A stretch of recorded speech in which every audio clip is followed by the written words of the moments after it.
Nos acompañan en la entrevista Viviana Centeno, editora política desde Quito, y Fabricio Ceballos también de nuestro equipo político, él está basado en Tungurahua. Pues damos la bienvenida al candidato Andrés de la presidencia de Andrés Arauz. Muchas gracias por su tiempo, entendemos que está recuperándose de COVID, con lo cual pues nuestros mejores deseos para una pronta recuperación. Muchísimas gracias, sí, perdón por la demora un ratito, justo estaba recuperando un poquito de aire porque tuve una entrevista larga en la mañana, disculpas. No, más bien muchísimas gracias, entendemos que es una situación compleja y esperemos que única. Entendemos que pues también tenemos todas limitaciones de tiempo, tenemos una gran batería de preguntas, queremos enfocarnos en ciertos temas pues para entender realmente. Aquí la idea es que nuestras audiencias tengan una idea más clara, no solo de sus propuestas de gobierno, que ya pues las hemos escuchado en otros medios, las hemos escuchado ya en la propaganda política que circula por ahí, pero queremos entender también cómo piensa hacerlo y cómo piensa plasmar en la práctica las propuestas de gobierno. Entender también el modelo ideológico, el modelo económico que se plantea, y a partir de eso, pues, que cada votante tome una decisión informada y responsable. Vamos a empezar con Viviana, pero antes de nada, pues, yo sí quisiera hacer una pregunta frontal al respecto y un poco también de los planteamientos que hemos hecho antes y que hemos escuchado ya pues en otras plataformas. ¿Cuál es su visión específica frente a los atropellos de derechos humanos que ocurren en gobiernos como el de Nicolás Maduro en Venezuela, el de Daniel Ortega en Nicaragua, y cuál va a ser la política de su gobierno en caso de llegar a la presidencia con respecto a los derechos humanos en estos países? La preocupación de los derechos humanos es universal. Hay violaciones de los derechos humanos en distintos países del mundo. Recientemente el relator especial de derechos humanos de las Naciones Unidas visitó inclusive Inglaterra y detectó violación de derechos humanos en materia de pobreza en ese país. Yo soy un miembro activo de la sociedad civil en el Comité de Derechos Humanos de las Naciones Unidas. Vigilo todos los reportes que se publican ahí. Tengo digamos, un flujo de información constante y permanente con el comité que preside Michelle Bachelet también. Así que yo creo que en la situación de vulneración a derechos humanos en todos los países del mundo, debemos manejarlos en el marco de las Naciones Unidas, ¿no? De la institucionalidad que se creó hace 70 años para ese fin. Y es ahí donde debemos discutir, sí, problemas que existen en todas las partes del planeta, Gracias. incluyendo en nuestro propio país, ¿no? ¿A usted le parece comparable pues los problemas de derechos humanos que ocurren en Inglaterra con los de Venezuela? Hay problemas que son comparables, absolutamente, sí. Y también con los que ocurren en el Ecuador, donde hemos visto una amenaza a la proscripción, a la participación política a través de la proscripción, que es mi principal preocupación, ¿no? Ahorita los asuntos internacionales son de menor relevancia que los de los ciudadanos ecuatorianos. Gracias. Y para eso estamos me parece que vamos a empezar con Vivi, contigo. Buenos días, Viviana. Buenos días. Muchas gracias, economista, por su tiempo y ojalá se recupere pronto.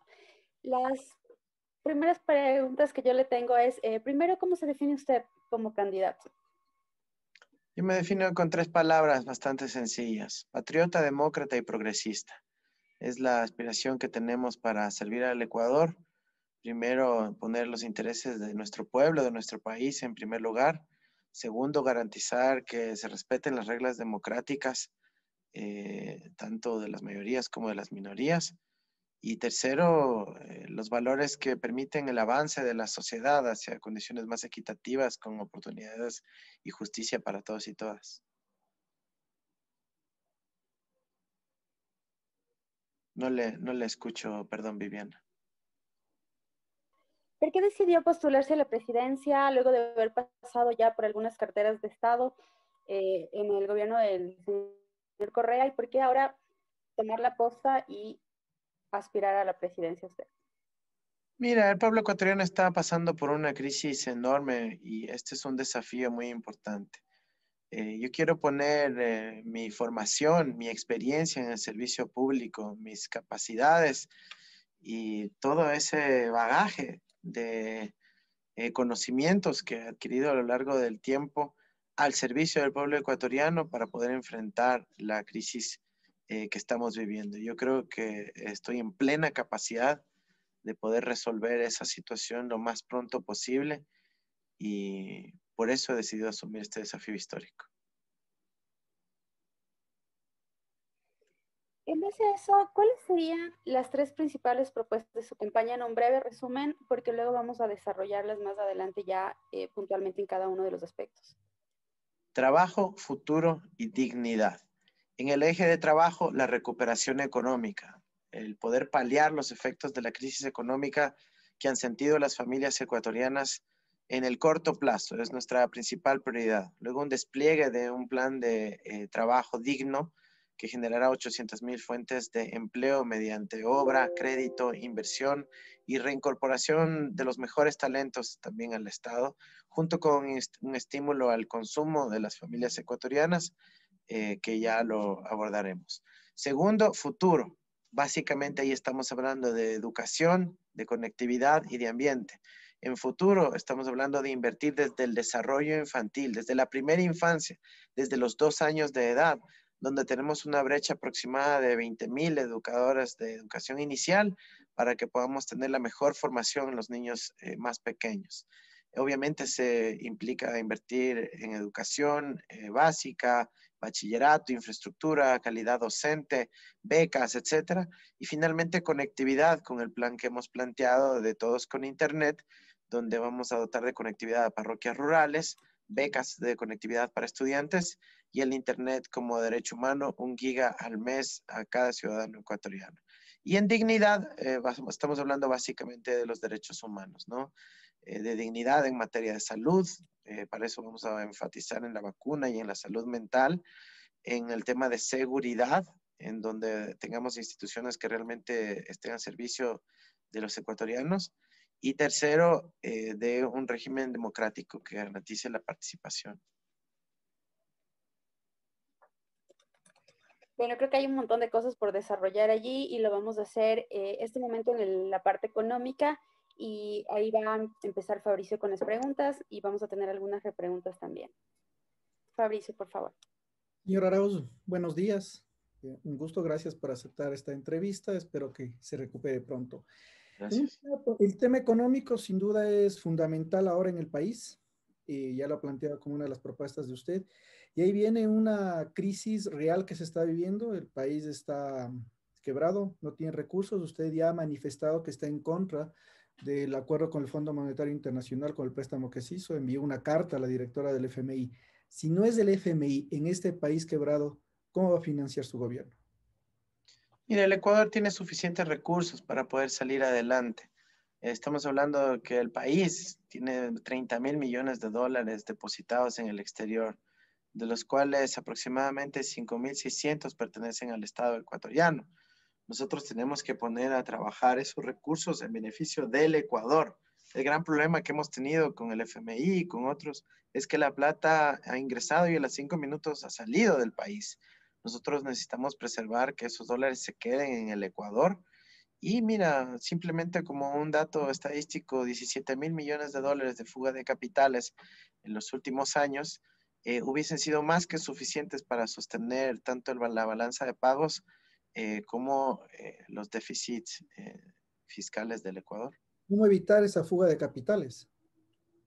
Nosotros tenemos planificadas una serie de acciones, ¿no? Una parte que tiene que ver con la fuga de capitales del Estado, que es de ejercicio directo por parte de la dirección de lo público para que los capitales vuelvan y se inviertan en el Ecuador. Hay una parte que tiene que ver con los bancos, que es 6,500 millones de dólares, que vamos a impulsar el coeficiente de liquidez doméstica para que no tengan tanta plata afuera, sino máximo unos 2.500 quizás, y el resto que pueda ser invertido para ser colocado en crédito en el país. Ese crédito generará trabajo, oportunidades, obviamente también economía y recaudación fiscal consecuentemente. Y la parte de los privados, de unas pocas familias muy poderosas, que tiene en el exterior, la primera tarea es evitar que siga fugándose. Y los principales mecanismos de fuga son la sobre y subfacturación de exportaciones e importaciones, lo que se denominan precios de transferencia, que vamos a empezar a controlar a partir de septiembre del 2021, cuando nos llegue la información de los países amigos a partir del intercambio de información automática de la OCDE. Usted ofreció como propuesta de campaña dar $1.000 a 1 millón de personas, $1.000 millones. ¿De dónde va a financiar eso? Sí, son $1.000 a 1 millón de madres de familia que en promedio tienen 4 dependientes. Estamos hablando que si mencionan el número de personas, podríamos estar hablando de cerca de 5 millones de personas. Ahora, ¿de dónde vamos a sacar los recursos? Vamos a transferir una parte de esos recursos que actualmente tiene el Estado ecuatoriano a través del Banco Central en el Banco de Pagos Internacionales en Suiza, para que ese dinero se transfiera al Ecuador y a su vez poderlo distribuir a ese millón de madres de familia. Esas madres de familia serán determinadas a partir del registro social, junto con otras bases de datos del Ministerio de Salud Pública, para determinar cuáles han sido las de mayor impacto y vulnerabilidad en esta pandemia, tanto en la dimensión sanitaria como en la dimensión económica, y de esa manera proceder a las transferencias del caso. Pero actualmente hay un déficit de más de $6.000 millones en el presupuesto. ¿Se ampliaría ese déficit con este dinero, con estos recursos? Sí, el déficit no es de esa cantidad, es mucho menor. Quizás la cifra a la cual usted se refiere es lo que se denomina necesidad bruta de financiamiento, que se cubre parcialmente por recursos de multilaterales mediante técnicas de rollover. Pero sí, en este caso lo que va a haber es una acreditación por parte del Banco Central al Ministerio de Finanzas sin incurrir en nuevo endeudamiento externo, no es con recursos propios que tiene el Ecuador. Esto no Perdón. Gabriel. Me queda la duda porque si bien la acreditación es del método de transferencia, no necesariamente es la posibilidad de utilizar fondos que sean del Banco Central que están destinados para otra cosa. Y en eso sí, pues nos queda la duda porque el presupuesto general del Estado para el 2021 se va a aprobar casi de manera automática al 31 de diciembre de este año. Y realmente pone una camisa de fuerza en la disponibilidad de recursos que va a tener el nuevo presidente, ya que no se puede modificar ese presupuesto hasta diciembre del 2021. En ese sentido, usted está hablando de utilizar las reservas internacionales del Banco Central para esta transferencia que sería de $1.000 millones y que usted ha ofrecido hacerlo en los primeros meses de su gobierno. Me dices, ¿en qué artículo de la ley se prohíbe que el presidente modifique el presupuesto hasta diciembre de 2021? No sé a qué te refieres.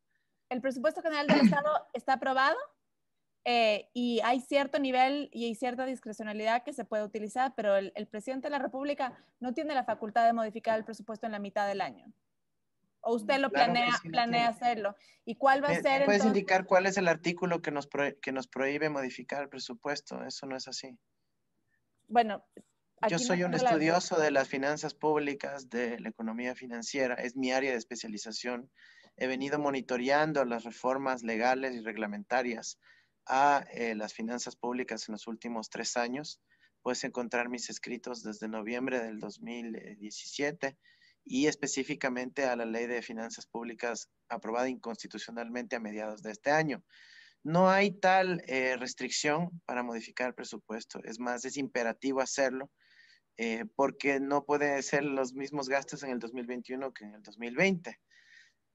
La flexibilidad del caso está ahí.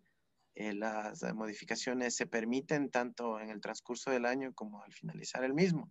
La particularidad de este año es que por ser un año electoral tenemos que no pasa por la Asamblea pero el procedimiento de modificación y demás lo realiza el Ejecutivo como es convencional hacerlo. De hecho, el gobierno de Moreno va a administrar el presupuesto prorrogado durante la mitad del año. Así que no puede ser eso posible si no puede ser modificaciones. Ahora, nosotros sí vamos a obviamente tomar decisiones respecto al presupuesto para poder lograr esta transferencia de los $1.000 millones. Tenemos esto bastante bien planificado, bastante desplegado.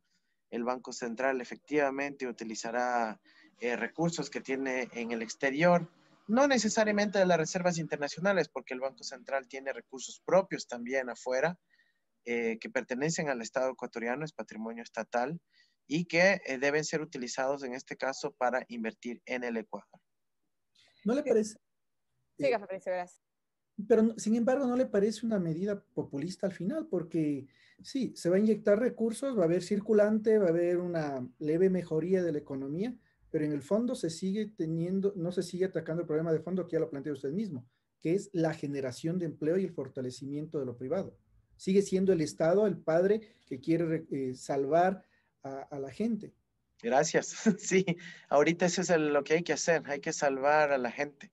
Es lo que hay que apoyar ahorita, dar una mano a las familias que se han visto afectadas en el contexto de la pandemia.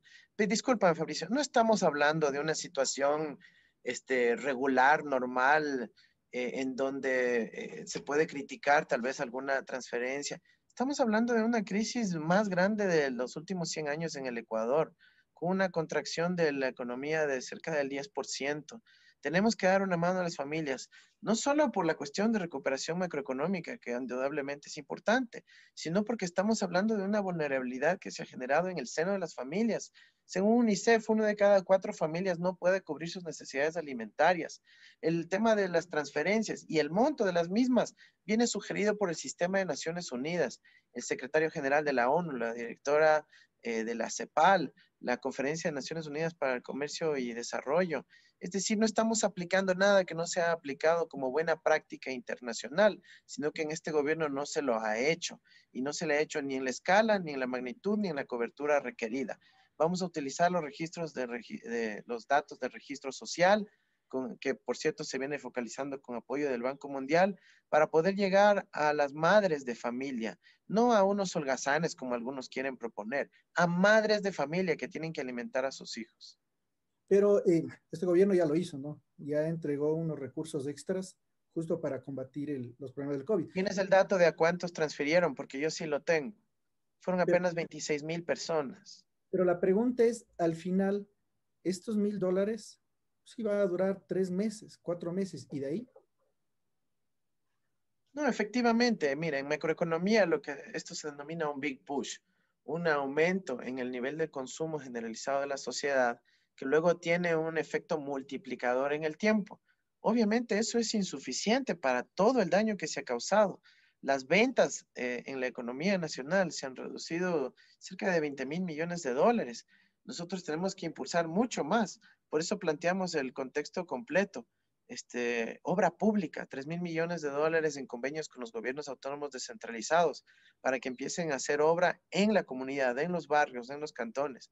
Estamos planteando el copago de nómina de la pequeña y mediana empresa para que puedan contratar sobre todo a jóvenes. Tenemos 1 millón de jóvenes que ni estudian ni trabajan.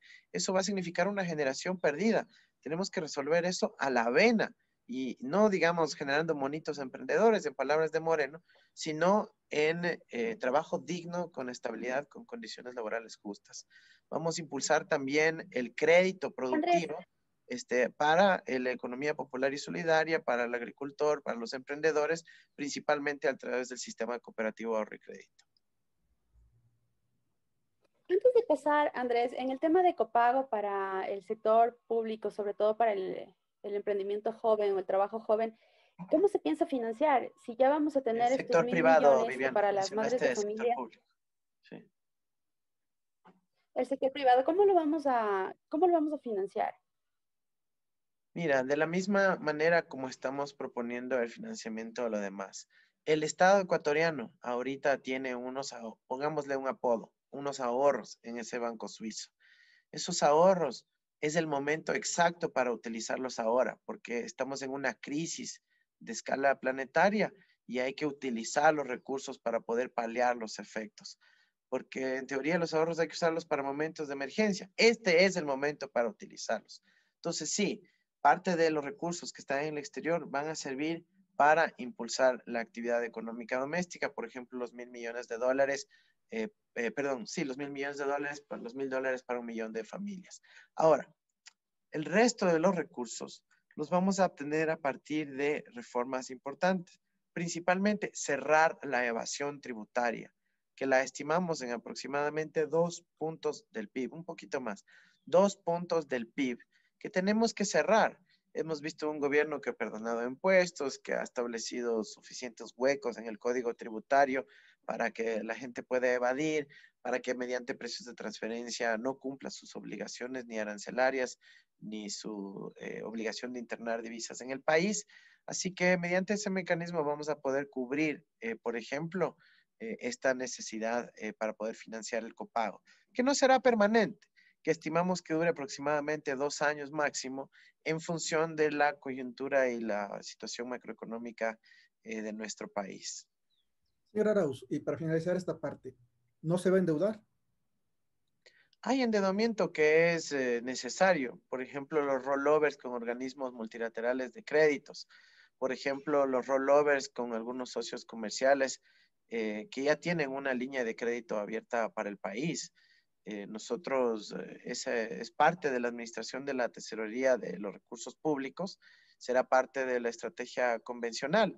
Estamos analizando a ver si es que volvemos a los mercados internacionales, obviamente con la decisión del default técnico de Richard Martínez, ha quedado cerrada esa posibilidad por lo pronto y tenemos que hacer una gestión para volver.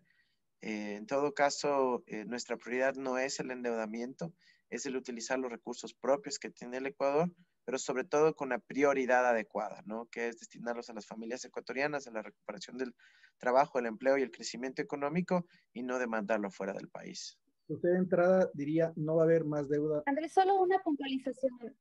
Sí. Perdona, Fabri, solo una puntualización allí. Hablamos de este ahorro que tenemos. Si no vamos a tener nada con multilaterales, no vamos a pedir dinero a nadie, ¿hasta dónde nos va a alcanzar el ahorro? ¿De cuánto estamos hablando para poder tener la inversión para madres, para tener el copago privado? ¿Hasta dónde nos alcanza el ahorro? ¿Y por qué no lo tomamos antes si tenemos esta fuente de la que usted habla ahora? Eso es lo que yo vengo diciendo durante 3 años. ¿Por qué cerramos las fuentes de financiamiento interna? Porque aquí había un modelo de economía política de generar dependencias con el capital financiero internacional. El Ecuador siempre tenía acceso a estos recursos propios, siempre tenía la obligación de cuidar los dólares que no se fuguen del Ecuador y de reciclarlos para poder financiar nuestro propio desarrollo. Sin embargo, en mayo del 2018, el día en que Moreno, el 24 de mayo, presenta la famosa ley Trole 3, también llamada Ley de Fomento Productivo, en donde cierra las posibilidades de financiamiento interno, termina generando un modelo de dependencia externa, de agresivo endeudamiento externo, pero sin generar inversión para el desarrollo, sin obras, etcétera. Entonces, esa es la problemática, una posición absolutamente dogmática que han tenido los funcionarios del gobierno de Moreno, que han sumido al Ecuador en una crisis enorme con atrasos a proveedores, a gobiernos locales, a universidades, a becarios, en vez de resolver eso primero y dejarlo otro para que se resuelva en las negociaciones ya con el capital financiero internacional o con el capital financiero nacional. Ese es el enfoque de sentido común que vamos a adoptar nosotros. Y sí nos van a alcanzar las sábanas, porque lo esencial en el Ecuador es preservar la balanza de pagos. Hemos tenido una fuga de capitales de 17.000 millones de dólares en los últimos años. Eso tiene que ser controlado. Ojalá pueda reducirse en un 50, 60, 70%. Y con esos recursos nos basta y alcanza para poder financiar las necesidades urgentes por lo pronto y retomar la senda de desarrollo que hemos venido trabajando en el gobierno desde la época de Rafael Correa y la Revolución Ciudadana. Otro tema fundamental es el del IES. Un IES quebrado, que empezó a quebrarse desde la época de Correa, cuando no pagó las deudas del IES, el aporte patronal. ¿Qué hacer estructuralmente para que el IES realmente funcione? Ahí hay errores en la premisa, ¿no? El IES no está quebrado.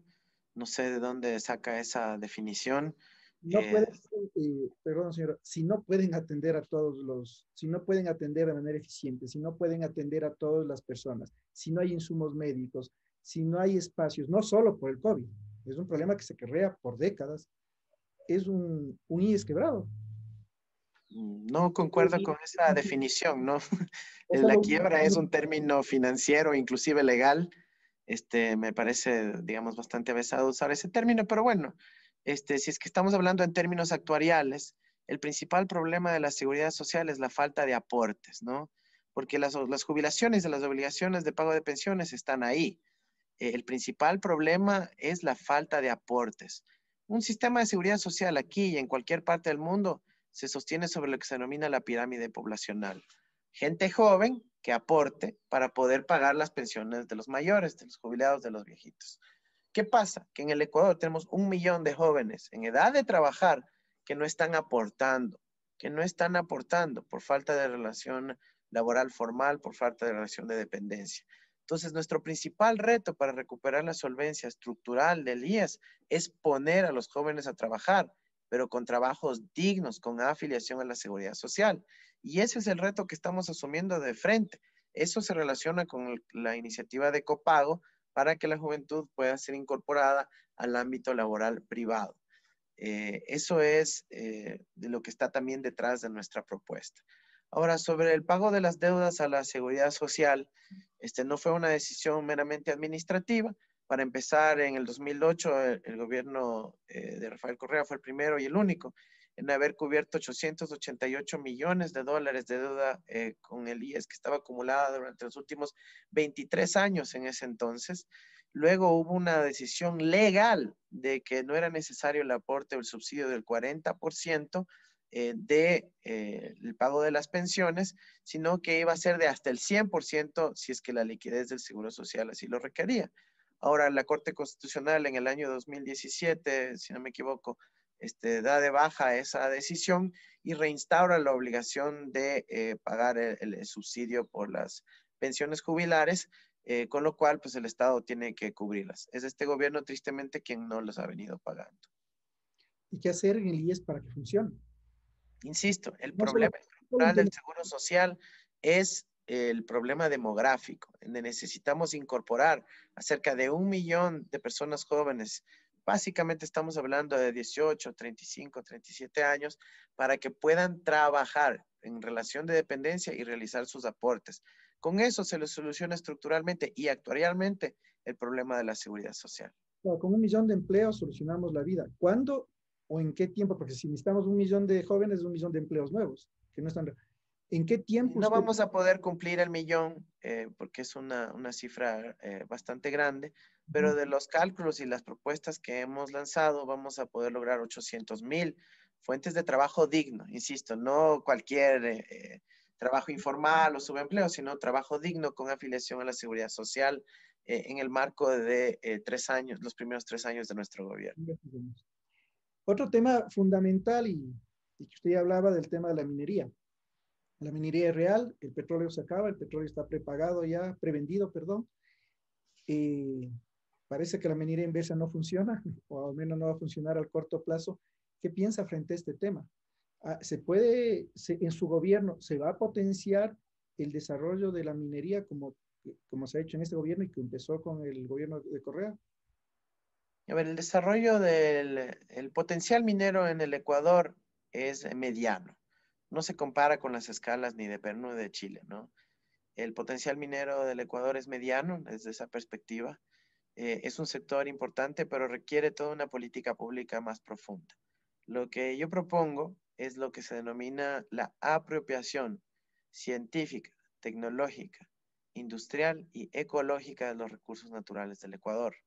Tenemos que comenzar por una política científica, de tener un instituto de investigación geológico minero que pueda tener un verdadero catastro, levantamiento de todo el recurso mineral disponible en el Ecuador. Ahorita esa información solo la tiene disponible el United States Geological Service. ¿Ya? Entonces nosotros tenemos que tener soberanía sobre la información de nuestro recurso natural. Eso implica montar y revivir al Instituto Geológico Minero que este gobierno lo eliminó. Segundo, necesitamos la apropiación tecnológica. Cuando viene una empresa del exterior a explotar, necesitamos que transfiera sus conocimientos a trabajadores ecuatorianos, a empresas ecuatorianas, a proveedores ecuatorianos, para que en el mediano plazo, quizás luego unos 6, 8 años, ya las capacidades estén desarrolladas para que los propios ecuatorianos podamos realizar esa explotación minera. Tercero, estamos hablando de la apropiación industrial. No puede ser que de las minas de cielo abierto, de la SUAE, de Zamora, de Morona, salgan volquetas enteras cruzando toda la patria hasta llegar al puerto y exportar básicamente tierra llena de minerales. Lo que necesitamos es que exista la industrialización del mineral en territorio ecuatoriano hasta donde sea posible y de esa manera ya exportar producto industrializado, en el caso del cobre, en el caso del oro principalmente. Y necesitamos la apropiación ecológica. Eso quiere decir que tenemos que tener criterios de tasas de extracción intergeneracionales para que no, pues, no lo saquemos todo de forma inmediata, sino que pueda ser una tasa planificada en el tiempo, en donde además se retribuye en renta, en regalías razonables para el Estado ecuatoriano y algo muy importante, que los dólares, producto de la exportación de los minerales que surgen del territorio ecuatoriano, tengan que ingresar a territorio ecuatoriano. Actualmente algunas de las mineras cuando exportan los minerales hacen que les depositen en sus cuentas en Andorra, en Luxemburgo, en otros lados y los dólares no ingresan al país. Así que eso va a ser uno de los principales ejes de trabajo nuestro. Y algo muy importante, ¿no? En la parte ecológica que se me pasó, disculpas, tenemos que retomar la Agencia de Regulación y Control Minero. Ahora ya no existe la ARCOM.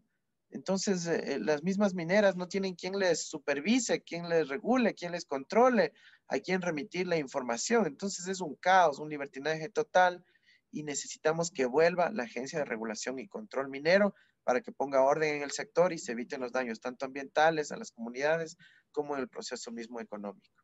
Este proceso, perdón, Mauricio, este proceso de apropiación para retomar el control, dice usted, de la industria minera, ¿cuánto tiempo le toma a un gobierno, a un Estado? Porque todo el tema, por ejemplo, de la, como dice usted, de la apropiación tecnológica para poder refinar o obtener los minerales de la tierra y no exportar tierra, requiere una inversión muy grande, requiere tiempo, y ya lo vimos. En el gobierno de Rafael Correa nos ofrecieron refinerías, se invirtió una cantidad salvaje de recursos en repotenciar, entre comillas, la refinería de Esmeraldas. Ahí está, funcionando a medias, contaminando más que nunca, y pues se pusieron primeras piedras en refinerías que nunca pasaron. En su proyecto minero o en su proyección de la industria minera, ¿cuánto tiempo toma este proceso?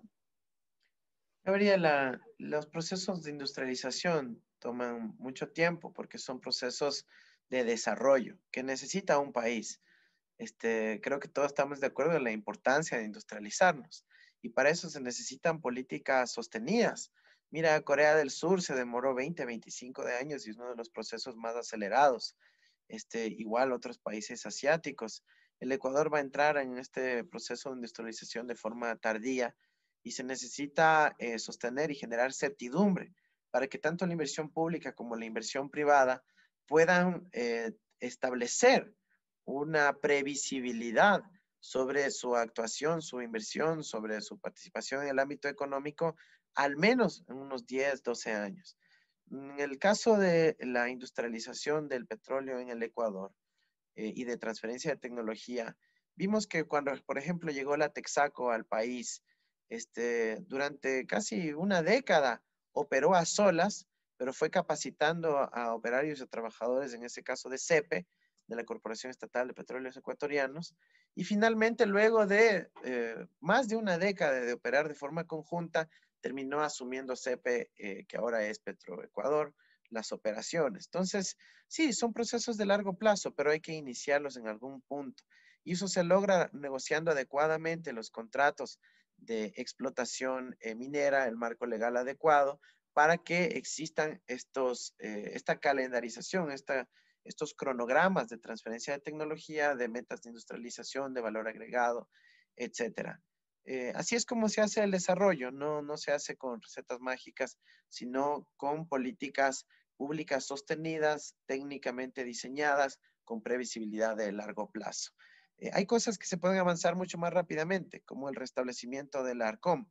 La Agencia de Regulación y Control Minero es una decisión administrativa del Ejecutivo, en donde se le dota de recursos, de capacidades, y al cabo de unos pocos meses estará operando y nuevamente recuperando la supervisión sobre la gestión de las empresas mineras en el país. A ver, entonces, desde su gobierno va a haber un proyecto para explotación de minas. Sí, nosotros no queremos excluir a todo un sector económico de la participación económica activa. Nosotros lo que sí creemos es que debe estar bien regulado, bien controlado, en absoluto respeto a la legislación nacional, y vamos a realizar todas las auditorías del caso para analizar si es que han cumplido los propios contratos de concesión, los títulos habilitantes y los estudios de impacto ambiental y planes de manejo ambiental a los cuales se comprometieron. Para concluir el tema económico, algo fundamental, la dolarización. En su plan de gobierno está que se va a fortalecer la dolarización. ¿Qué se va a hacer puntualmente para fortalecer la dolarización?